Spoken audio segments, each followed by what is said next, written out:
Hi everyone, and welcome back to another candle review of products sent in by one of you subscribers here to the channel. If you are new to this channel, my name is Wade Thomas. I'm the owner of Black Tie Barn Candle Company. And on this channel, we talk about candle making, running a candle business, product reviews, and so much more. So if you're interested in any of that type of content and would like to see other videos in the future, be sure to subscribe below, turn on notifications by hitting that little bell icon, and then give this video a like if you don't mind as well. It really helps this channel, but it also helps to ensure that you don't miss out on any future videos. Thank you all for being here, and let's go ahead and talk about today's video. If this is the first candle review video you've seen on this channel, what we basically do is some of you subscribers have volunteered to just send me some of your products to check out here on the channel, and I will unbox them and we'll talk about presentation, the labeling, the jars. I'll make some guesses sometimes on the wax and wicks if I don't know the information ahead of time. We'll talk about the fragrance, of course, and then I will also test the candles for about a week or so after doing the unboxing. And then I will cut back to that right here in this video and let you know my results after testing them and some general feedback about how the candles burn, the wicking, what I thought about the fragrances, and then offer, of course, any tips and maybe some recommendations potentially. But as a reminder, especially for those of you that have never seen one of these before, the whole purpose of this is for entertainment and informational purposes. It's really meant to be supportive here in the candle community. So it is all meant to be constructive, positive feedback, and hopefully you guys enjoy this video and find it both somewhat entertaining or insightful, but also potentially helpful as well. Without further ado, let's go ahead and talk about the candles that we're going to be looking at today are coming from a company called Walton Wicks, which I believe are out of New York. I think this might be 2 candle reviews in a row where the makers are from New York. But thank you for sending in your products. I really appreciate that. And finally, the last comment before we get started is if anyone else here is interested in sending in any of their products for me to review and check out here on the channel, just let me know in the comment section below, and then I will reach out to you and we will go from there. So let's go ahead and take a look at today's product. So I've already got this box open, and you can see right here on the very top, we've got a kind of a informational and candle care card. So on the front, it says Walton Wicks Home Fragrances. Let me go ahead and switch cameras so you can get a better shot here. Walton Wicks Home Fragrances. Thank you for your purchase, and then information on how to find them. And then on the back, of course, is their candle care card.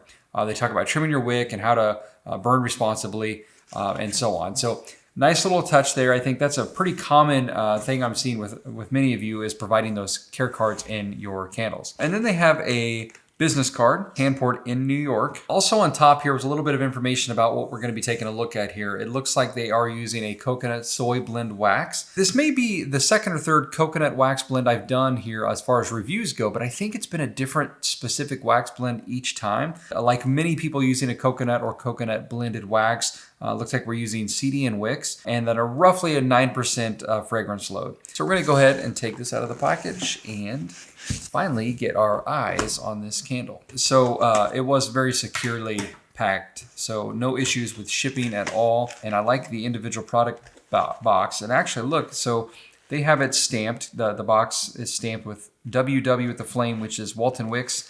And then we even have custom personalized wrapping or tissue paper as well. On the front of the box is also a label for Caribbean. It's a Caribbean amber teak wood. Try to be very careful just in case. Well, that's interesting. Okay, we got a couple things going on here. We've got the candle, of course, and then we've also got, I'm not sure what this is. It's jingling. It's jingling. I'm not sure what that is. I'll look at that here in a second. And then we've got a little sample here. Looks like a little mini heart wax melt. Before we do anything else in the candle, which, by the way, is gorgeous, I want to figure out what the heck this is. This thing that's jingling in here. Oh, it's a little matchstick bottle. This is awesome. So I used to sell some custom matchsticks, and I'm actually probably going to be doing that again at some point, but I did not sell them in this little cool little jar with the cork top on it. So this is really cool. Hopefully you get a good picture of that. It's even customized as well. Bring this back in the other camera, get a better look. But that's what the jingling was. Yeah, love it. Nice little touch. So as I mentioned, you can see here that this is a gorgeous candle. First of all, the contrast on the white crinkle paper with the black looks really cool, but I'm going to get that out of the way. think this might be a jar from the Walton Wick Company. It looks like one of their Aura vessels. I don't know if I'm saying the right one or not, but this is a gorgeous, gorgeous vessel. Standard warning label on the bottom.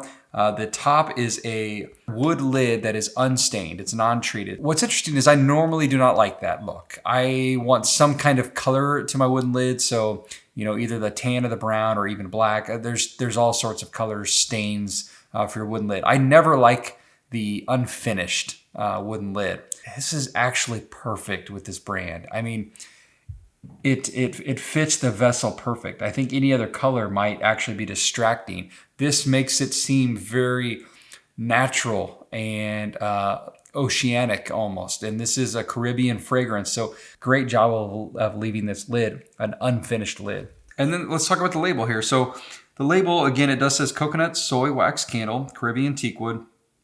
It's got amber and ginger and musk in it as well. A roughly 11 ounce candle, which again is the net weight of the wax inside. So not the weight of the entire jar candle, but just the wax. Just a very good job with your overall design here. Plenty of white space, very clean, elegant label. I think your whole look and feel here of being this kind of natural, outdoor, scenic type candle is spot on. I think you did an excellent job here with your branding and your design. Let's go ahead and check it out. So great. I mean, Caribbean teakwood is kind of a woodsy, masculine outdoor scent. It's a little hard to describe, but it is a very popular fragrance. So I think most of you probably have smelled it before or sampled it, but it is a wonderful fragrance. It is a very, very popular fragrance. So great fragrance selection. I'm actually shocked I don't have this in my candle line still to this point. I don't know why I haven't, but I love this fragrance and I'm definitely looking forward to burning this. The one thing I can't see because of the color of the jar is whether or not you have had any frosting, jump lines, or any kind of surface issues with the wax. The top looks perfect, and I'll show you again here in the camera. The top is perfectly smooth, no issues whatsoever. But I do wonder if you've had any issues like that with your using this wax. You know, slight little kind of dips around the wick, very common with almost every wax. It is nothing to be concerned about. This is a great looking candle. Now let's talk about the wicks here real quick. The wicks, I believe, were mentioned are CDN wicks. I've talked about this with other coconut soy waxes before, that coconut blends tend to use CDN wicks pretty frequently. So not shocked at all. I think these are both CDN2s, if I remember. I'm very excited to see how this is going to burn. Not only am I excited for the fragrance, I think I'm excited to see how these double-wicked CDN wicks work in this wax. There are a few different coconut soy wax blends. I've done some testing with a C6, which is a coconut soy blend. If I were asked what size CDN wicks to use, I probably would have said a couple 2s or a couple 4s. So I think that's right in line with what I would have tried myself. Although that would have been just a guess for me. I know you've been making these candles for quite some time, so I'm sure you've got that dialed in. I'm very excited to test this. Like I said, I've done some testing and using of a coconut soy blend waxes, but I have not used this specific blend. So you've got a great looking product here. Great job to this point, and I am excited to test these out. I will be back in just a second to let you know how that testing went, provide you some overall feedback on the wicking and the hot throw and the overall just performance of the candle. I don't have any doubts, but I'm excited to go ahead and jump in. So I'll be back in just a second. Thank you all for tuning in to this point. Please stick around for just a little bit longer and we'll talk about my final thoughts and review and feedback on how the candle performed during testing. I'll see you in just a sec.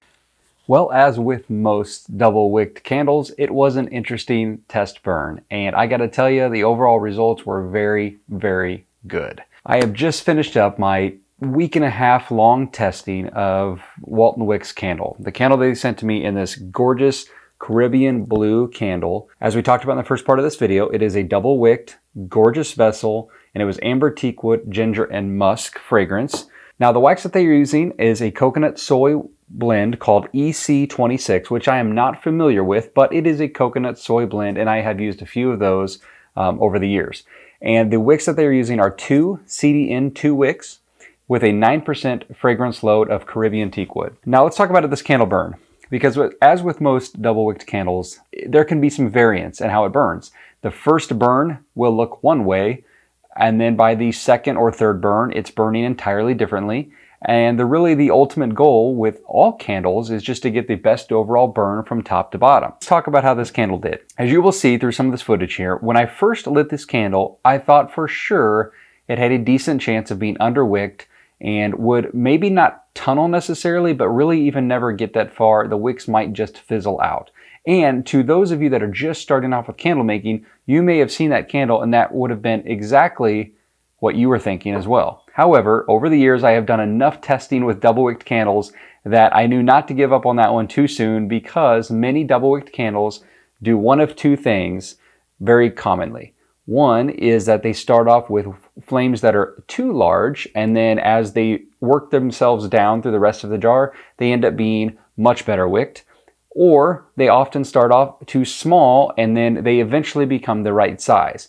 What determines how it behaves? Well, it could be a number of things. It could be the fragrance load, it could be the wick type, it could be the wax type. There's a lot of different factors that cause candles to burn a lot of different ways. That is exactly what happened in this particular candle. When I first lit this candle, the flames were very, very tiny, but not so tiny that you would think that they're a problem currently. You would just be worried that eventually they may become too small. And so I had to keep a close eye on this. Now, I would say the first burn, I did have the least amount of hot throw. It was the most unsuccessful burn of all of the burns, but it was still fine. This is a wide jar, so I did give it its full 4 hours. And across those 4 hours, it had no problem getting the full melt pool.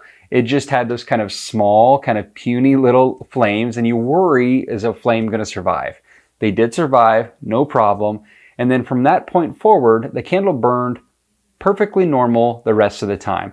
In fact, the flames, as you'll see in the rest of this footage, the flames returned to what you would expect more of a normal height, and then eventually got to a point where they would even need trim. And I will say that burning even halfway through this jar, I'd only trimmed the wicks once, maybe twice, but it actually burned very, very well. The flames never got too large. They never really got too hot. The wicks had a slight curl to them, which helped keep it more of a low flame profile. And when a wick does curl, you will get a little bit of soot kick up like that on the side of the jar. And it's very, very common. And the amount of this is very, very minimal. And so it's nothing to be concerned about. It's perfectly normal. But this is another reminder that even natural waxes like soy and coconut can still develop some soot on the wall of the jar, because all waxes and all wicks can soot. Overall, I was extremely pleased with how these candles burned. The wicking, I would say, was perfect. I wouldn't change it at all. Like I said, they used 2 CDN 2 wicks. I would not change them at all. You may, like most candle makers, experiment with them and try to tweak and adjust as you go. And we're always trying to make things better, but there's nothing wrong with these candles whatsoever with how they burned. Now, as far as the hot throw goes, as I mentioned, the very first burn, it wasn't too strong for me. It could have been the weaker flames on that first burn. It wasn't really there. I would say maybe a little below average on the first burn. But the rest of the time, the rest of the burn of the candle was above average, especially for me for a coconut soy wax. Now, a lot of that has to do with the fact that it's using a great fragrance oil of Caribbean teak wood. That is a good throwing fragrance oil. So I'm sure that contributed to it. But nevertheless, this candle provided great hot throw. I used this in several areas, mostly in the medium to large and open space areas, because it is a, fairly large 4-inch diameter double wicked candle. So it's expected to fill a pretty good size room. So I used an open concept area kitchen. I used a large living room. I used an entire rec room, those kind of areas. So larger rooms, and the hot throw was amazing. Pretty much the entire time. Now, there is another potential reason that could have been the cause for weaker hot throw on the first burn. Now, I'm speculating here because I don't know what their process is necessarily and how they make and finish off their candles. But for many of you candle makers, if you are using a heat gun on the top of your candles and you're getting it too close or too hot and you're doing it for too long, you could be kind of scorching off some of the fragrance on that kind of top layer of wax. I don't know if they use any kind of heat gun to finish these off. Typically with coconut soy waxes, you don't really have to as much as you would with a straight soy. So they may not have done that.